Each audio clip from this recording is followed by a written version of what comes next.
અને હું ઉપસ્થિત થયો છું। મિત્રો, આજનો આ વિડીયો કોઈ એક્ઝામિનેશન રિલેટેડ પર્ટિક્યુલરલી નથી, પરંતુ કેમેસ્ટ્રીનો ખૂબ જ અગત્યનો એવો ટોપિક ક્રોમેટોગ્રાફી। તો ક્રોમેટોગ્રાફી આપ સર્વે જાણો છો એ પ્રકારે ક્રોમેટોગ્રાફી ક્યાંક ને ક્યાંક સિલેબસમાં આવરી લેવામાં આવેલો એક ખૂબ જ અગત્યનો ટોપિક અને એનાલિટિકલ રિસર્ચ લેબોરેટરી, ફાર્માસ્યુટિકલ્સ વગેરે જેવી કંપનીમાં એનાલિટિકલ સેક્શનમાં ક્રોમેટોગ્રાફીનો ખૂબ જ ઉપયોગ થાય છે। મિત્રો, ક્રોમેટોગ્રાફી એ એક પ્રકારની સ્કિલ છે। ક્રોમેટોગ્રાફીમાં જો આપ મિત્રોની સ્કિલ સારી હોય તો ફાર્માસ્યુટિકલ્સ કંપનીમાં આપ આપનું કેરિયર પણ ખૂબ સરસ બનાવી શકો છો। સો એ જ હેતુસર ક્રોમેટોગ્રાફી જેનો પ્રિન્સિપલ એટલે કે સિદ્ધાંત અને ક્રોમેટોગ્રાફીના જુદા જુદા પ્રકારો। મિત્રો, ક્રોમેટોગ્રાફીનો આ વિડીયો આપ સર્વે મિત્રો બીએસસી અને એમએસસીના દરેક વિદ્યાર્થી મિત્રો માટે ખૂબ ખૂબ અગત્યનો પુરવાર થશે। ક્યાંક ને ક્યાંક ક્રોમેટોગ્રાફીનો સિદ્ધાંત અને એના પ્રકારો વર્ણવો આવો ટોપિક હોય અથવા એને લાયક કોઈ એમસીક્યુઝ પરીક્ષામાં પૂછાય તો આપ સર્વે મિત્રો ખૂબ સરળતાથી એના જવાબ લખી શકો એ હેતુસર શરૂ કરું છું ક્રોમેટોગ્રાફી પ્રિન્સિપલ્સ એન્ડ ટાઈપ્સ, એના પ્રકારો અને એના સિદ્ધાંતો।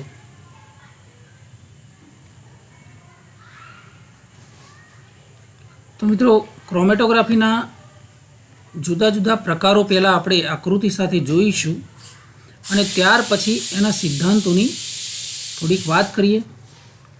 તો ક્રોમેટોગ્રાફીના પ્રકારોમાં પહેલો પ્રકાર છે અધિશોષણ અથવા કોલમ ક્રોમેટોગ્રાફી। આ ક્રોમેટોગ્રાફીને કોલમ ક્રોમેટોગ્રાફી પણ કહે છે અને અધિશોષણ ક્રોમેટોગ્રાફી પણ કહેવામાં આવે છે। તો મિત્રો જોઈ શકો છો, આ સારા કાચમાંથી બનાવેલી એક ચોક્કસ ડાયામીટરવાળી એક કોલમ છે। આ કોલમમાં આપ જોઈ શકો છો સોલ્વેન્ટ એટલે કે દ્રાવક ભરેલો છે, ઉપરાંત સિલિકા એલ્યુમિના સેચ્યુરેટેડ સોલ્વન્ટ અહીંયા ભરેલો હોય છે અને અહીંયા જોઈ શકો છો mixture containing components X and Y. For example, X અને વાય નામના બે પદાર્થો અથવા બે કમ્પોનન્ટ્સ કે બે આયનો, આવી રીતે બે કમ્પોનન્ટ્સ જ્યારે મિક્સરના રૂપમાં એક સાથે હોય ત્યારે એને અલગીકરણ કરવા માટે કોલમ ક્રોમેટોગ્રાફીનો ઉપયોગ કેવી રીતે કરવામાં આવે છે। તો આપ જોઈ શકો છો મિત્રો, અહીંયાથી કોલમમાંથી ધીમે ધીમે એડસોર્પ્શન થયા પછી, અધિશોષણ થયા પછી અહીંયા સોલ્વન્ટ્સ ફ્લોઝ આઉટ ઓફ કોલમ એને બહાર કાઢવામાં આવે છે, રાઈટ। તો બંને પદાર્થોમાંથી એક પદાર્થનું અધિશોષણ થાય છે અને એ મિક્સરમાંથી અલગ પાડી શકાય છે। આપ જોઈ શકો છો અહીંયા એક્સ, આ મિક્સરમાંથી એક્સ અહીંયા છે, છૂટું પડી ગયું છે, જ્યારે વાય કોલમની નીચે જોઈ શકો છો આ Y moves down the column more quickly then X. X કરતાં ઝડપથી વાય અહીંયા કોલમમાં નીચે આવી ગયો છે with the help of this solvent and column. Okay, એટલે એને ટૂંકમાં એક્સ અને વાય જેવા મિક્સર્સમાંથી એક્સ અને વાયનું અલગીકરણ કરવા માટે આ કોલમ ક્રોમેટોગ્રાફી અથવા એડસોર્પ્શન ક્રોમેટોગ્રાફી ખૂબ જ અગત્યની એક ક્રોમેટોગ્રાફીનો પ્રકાર છે। મિત્રો, ખાસ આ તબક્કે હું કહી દઉં કે ક્રોમેટોગ્રાફીનો સૌથી મેક્સિમમ ઉપયોગ અને એનું સિગ્નિફિકન્સ શું છે, what is the advantage of chromatography. So that is an important part, એને સમજવું બહુ જરૂરી છે, કારણ કે ક્રોમેટોગ્રાફી એનો સૌથી બેસ્ટ ઉપયોગ જો આપણે જાણતા હોઈએ તો એનાલિટિકલ કેમેસ્ટ્રીમાં એટલે કે વૈશ્લેષિક રસાયણશાસ્ત્રનું એક આ અગત્યનું ટોપિક ક્રોમેટોગ્રાફી, જેની મદદથી આપણે કોઈપણ કમ્પોનન્ટ્સના એક કરતાં વધુ કમ્પોનન્ટ્સના મિક્સરમાંથી એ દરેક કમ્પોનન્ટને આપણે સેપરેટ કરી શકીએ છીએ. એટલે કે મિશ્રણમાંથી ઘટકોના અલગીકરણ કરવા માટેની આ સૌથી બેસ્ટ મેથડ ક્રોમેટોગ્રાફી છે. Second type of chromatography that is ion વિનિમય ક્રોમેટોગ્રાફી. અંગ્રેજીમાં એને આયન એક્સચેન્જ ક્રોમેટોગ્રાફી તરીકે ઓળખવામાં આવે છે. તો મિત્રો અહીંયા પણ જોઈ શકો છો બિરોઇટ આકારની એક કોલમ છે અને એ કોલમમાં આ ફનેલમાંથી મિક્સર ભરવામાં આવે છે. એમાં પણ સોલ્વન્ટ છે અને મિક્સર ભરવામાં આવે છે, આપ જોઈ શકો છો. તો એમાં જુદા જુદા આયનો જે છે આ છે એ આપ જોઈ શકો છો. નેટ પોઝિટિવ આયન છે, blue coloured net negative ions છે. ઓકે, આ જુદા જુદા આયનો છે. એ આયનોનું ક્રોમેટોગ્રાફી કોલમમાં ભરવામાં આવેલા રેઝિન દ્વારા એનું એડસોર્પ્શન થઈ અને અલગીકરણ થાય છે, એક્સચેન્જ થાય છે, એનું ફેરબદલી થાય છે.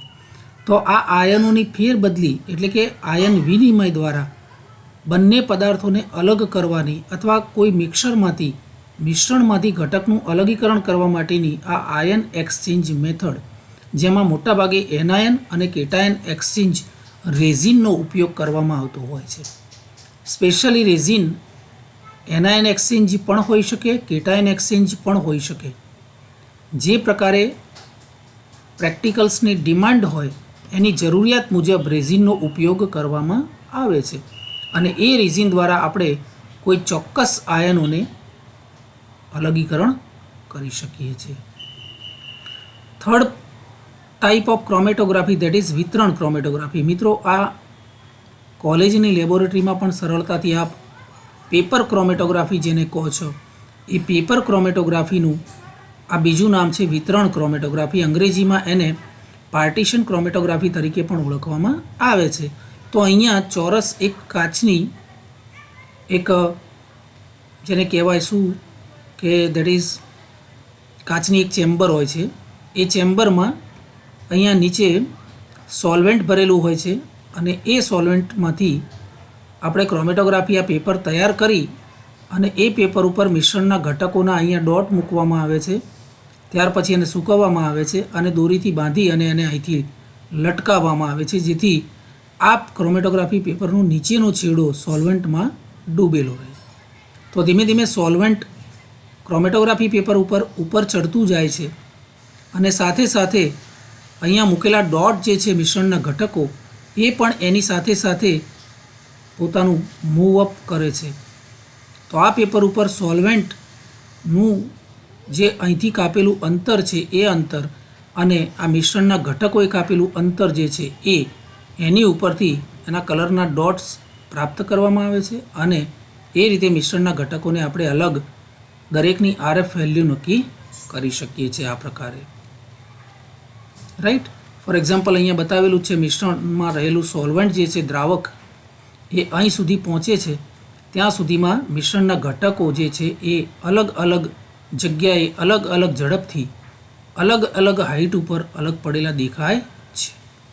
રાઈટ, તો એ પ્રકારે દરેકની RF વેલ્યુ નક્કી કરવામાં આવે છે. તો આ પ્રકારે પેપર ક્રોમેટોગ્રાફી જે આપણા સિલેબસમાં UG લેવલે ભણી રહ્યા છીએ. અને એનો છેલ્લો પ્રકાર છે વાયુ ક્રોમેટોગ્રાફી, જેને અંગ્રેજીમાં ગેસ ક્રોમેટોગ્રાફી પણ કહેવામાં આવે છે. તો મિત્રો અહીંયા GC, HPLC, તો આ પ્રકારના જે ક્રોમેટોગ્રાફી ઇન્સ્ટ્રુમેન્ટ્સ ખૂબ મોંઘા હોય છે અને એ એનાલિટિકલ રિસર્ચ લેબમાં અથવા ફાર્માસ્યુટિકલ કંપનીમાં પણ R&D વિભાગમાં જોવા મળે છે. તો આ પ્રકારે ક્રોમેટોગ્રાફીના મુખ્ય 4 પ્રકારો અધિશોષણ અથવા કોલમ ક્રોમેટોગ્રાફી, આયન વિનિમય ક્રોમેટોગ્રાફી, વિતરણ ક્રોમેટોગ્રાફી અથવા પાર્ટીશન ક્રોમેટોગ્રાફી જેને પેપર ક્રોમેટોગ્રાફી પણ કહીએ છીએ, અને વાયુ ક્રોમેટોગ્રાફી અથવા ગેસ ક્રોમેટોગ્રાફી. તો આ પ્રકારે ક્રોમેટોગ્રાફીના મુખ્ય 4 પ્રકારો આકૃતિ સાથે મેં બતાવવાનો પ્રયત્ન કર્યો છે. ત્યાર પછી આ ચારેય ક્રોમેટોગ્રાફીના સિદ્ધાંતો ઉપર એક નજર કરીએ મિત્રો. અધિશોષણ અથવા કોલમ ક્રોમેટોગ્રાફી, તો આ પદ્ધતિ અધિશોષણના સિદ્ધાંત ઉપર રચાયેલી છે, જેમાં દ્રાવ્યતા ઉપર અલગીકરણનો આધાર રહેલો છે. રાઈટ, દ્રાવ્યતા ઉપર. આ પદ્ધતિમાં કોલમનો ઉપયોગ થાય છે. તો આ કોલમમાં મિશ્રણના ઘટકો સ્ટેશનરી ફેઝ એટલે કે સ્થિર ફેઝ, જેને આપણે અધિશોષક કહીએ છીએ, અને ચલિત ફેઝ જેને ઇલ્યુઅન્ટ કહીએ છીએ, એ બંને વચ્ચેથી મિશ્રણના ઘટકોને પસાર કરવામાં આવે છે. અને આ પસાર કરવાથી મિશ્રણના દરેક ઘટકનું અલગીકરણ દ્રાવ્યતા મિશ્રણના પ્રત્યેક અધિશોષણ કદ અને વીજભાર ઉપર આધાર રાખે છે. એનું અધિશોષણ છે ને, એ ઘટકનું અલગીકરણ આ દ્રાવ્યતા મિશ્રણ જે છે એના અધિશોષણ ઉપર, કદ ઉપર અને વીજભાર ઉપર આધાર રાખે છે. રાઈટ. આયન વિનિમય ક્રોમેટોગ્રાફીમાં એનો પ્રિન્સિપલ સિદ્ધાંત શું છે? તો આયન વિનિમય ક્રોમેટોગ્રાફીમાં આયન વિનિમય રેઝિનનો ઉપયોગ કરવામાં આવે છે. અને એ રેઝિન મેં અગાઉની સ્લાઇડમાં ચર્ચા કરી એ પ્રકારે અલગ અલગ પ્રકારના એનાયન એક્સચેન્જ રેઝિન અથવા કેટાયન એક્સચેન્જ રેઝિન જે ઓલરેડી અવેલેબલ છે જ એનો ઉપયોગ કરવામાં આવે છે. તો આ રેઝિનનો ઉપયોગ કરીને મિશ્રણના ઘટકોને છૂટા પાડવા માટે આ પદ્ધતિ ખૂબ ઉપયોગી છે. આ પદ્ધતિમાં મિશ્રણના ઘટકો સ્થિર ફેઝ એટલે જેને આપણે રેઝિન કહીએ છીએ, સ્ટેશનરી ફેઝ, અને ચલિત ફેઝ એટલે જેને ઇલ્યુઅન્ટ કહીએ છીએ, આ બંને વચ્ચેથી મિશ્રણના ઘટકોને પસાર કરવામાં આવે છે અને આયન વિનિમય થતો જોવા મળે છે, જેના આ આયન વિનિમયના આધારે એનું અલગીકરણ કરવામાં આવે છે. ત્યાર પછી વિતરણ ક્રોમેટોગ્રાફી, પેપર ક્રોમેટોગ્રાફી અથવા પાર્ટીશન ક્રોમેટોગ્રાફી. તો મિત્રો, આ પદ્ધતિ ગુણાત્મક પદ્ધતિ છે, જો કે એને પરિણાત્મક બનાવી શકાય છે. આ પદ્ધતિમાં સેલ્યુલોઝનો બનેલો ક્રોમેટોગ્રાફી પેપર હોય છે અને એ ક્રોમેટોગ્રાફી પેપર અથવા ક્રોમેટોગ્રાફી પ્લેટનો પણ ઉપયોગ કરવામાં આવે છે, જેમાં પ્રવાહી ફેઝ હોય છે, એક સ્થિર ફેઝ અને બીજું ચલિત ફેઝ. ઓકે, તો આ બંને ફેઝમાંથી જ્યારે મિશ્રણના ઘટકો સ્થાનાંતર કરે ત્યારે તેમના આરએફ મૂલ્યોને આધારે એનું પૃથ્થકરણ કરવામાં આવે છે. આ પદ્ધતિમાં વિતરણ, દ્રાવ્યતા, કદ અને વીજભારના સિદ્ધાંતો સમાયેલા છે. મિત્રો, કોઈ પણ ઘટકનું આરએફ વેલ્યુ એટલે શું? તો આરએફ વેલ્યુ પ્રતિ સમયે ઘટકે કાપેલું અંતર. ઓકે, તો ઘટકે કાપેલું અંતર ડિવાઇડેડ બાય દ્રાવકે કાપેલું અંતર, જે બિલો 1, 1 કરતાં ઓછું આપણને જોવા મળે છે. તો એ એની આરએફ વેલ્યુ બને છે. અને લાસ્ટ વન ઇઝ વાયુ ક્રોમેટોગ્રાફી, ગેસ ક્રોમેટોગ્રાફી. તો આ ગેસ ક્રોમેટોગ્રાફીનો સિદ્ધાંત શું છે? તો ગેસ ક્રોમેટોગ્રાફીમાં ચલિત ફેઝ વાયુ અને સ્થિર ફેઝ તરીકે ઘન અથવા પ્રવાહી હોય છે. જો મિત્રો ધ્યાનથી સાંભળજો, ગેસ ક્રોમેટોગ્રાફીમાં ચલિત ફેઝ તરીકે હંમેશા ગેસ લેવામાં આવે છે અને સ્ટેશનરી ફેઝ તરીકે ઘન અથવા પ્રવાહી લેવામાં આવે છે. વિનિમય રેઝિનનો ઉપયોગ કરી મિશ્રણના ઘટકોને છૂટા પાડવા માટે આ પદ્ધતિનો ઉપયોગ કરવામાં આવે છે.